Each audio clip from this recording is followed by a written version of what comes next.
July 6th, 1998, you're actually part of one of the most highest rated episodes of WCW Nitro. You fought Chavo Guerrero. On that night, though, Goldberg defeated Hulk Hogan for the WCW Championship in the Georgia Dome, and people went crazy for that. But you're in the WCW locker room for 3 years. Right. Do you have any conversations with Hulk Hogan, the biggest wrestling character of all time, and what were they about? Like, what's he like backstage? Because many different people have many different stories about him. He wasn't that accessible in the back. I never changed in the same room as him. I think he always had his own dressing room.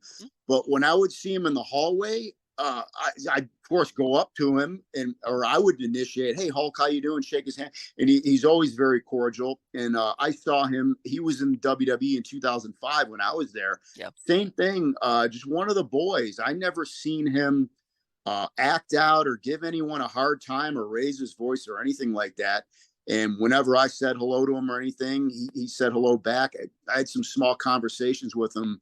Actually, there was a company called XWF that came out after WCW closed, and he was involved with that and actually talked to him a little bit there about his son and all that. And he was always a cool guy. I never had any kind of, and of course I was in awe of him because this was the guy when I was a kid, you know what I mean? That he was wrestling when I was wanting to get into it, you know what I mean? So it's like being on stage with Elvis or something, you know, like, geez, if he even makes eye contact with you and says hello. And once again, how many people can say that? Yeah, I'm rubbing elbows with Hulk Hogan. I'm trying to be a wrestler and I'm in the dressing room with Hulk Hogan. Well, I think that's pretty good, you know?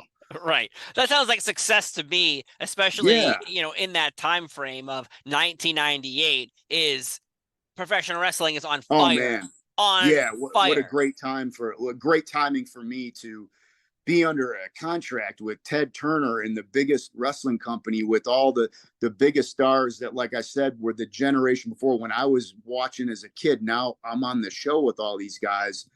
It's just unbelievable. And that's when Goldberg got really big. And man, the reaction in that Georgia Dome, I was there, like you said, and just I went out into the arena just because I knew what that was going to be like. And I never seen anything like that since then, to be honest with you. It was just, I always say that's the biggest show I was ever on and probably ever will be. I mean, I don't know how you beat 40,000 people. It's the highest rated TV show WCW ever did. You know, I mean, it's just, what an unbelievable moment. You know, I mean, I hate that they tore the Georgia Dome down because for a lot of years because I live in Atlanta, I'd be driving out of the city and I could look in my rear view mirror 30 miles away and see that dome and think, man, I wrestled in that thing with the biggest wrestlers that ever lived.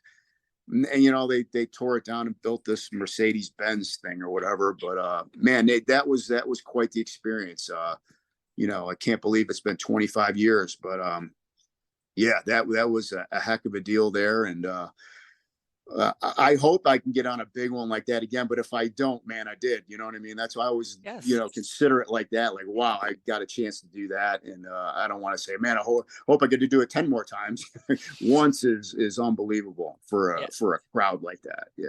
Yeah, you're right about that night, though. There was something in the air, and the fact that you had Goldberg, who was, like, again, red hot, taking on Hulk Hogan, the number one bad guy, turning evil 2 years ago, forming the NWO. And that storyline, people bring up the Bloodline storyline a lot of like, oh, this is a masterpiece. Nothing will ever top this. Well, you didn't go. Did you watch WCW?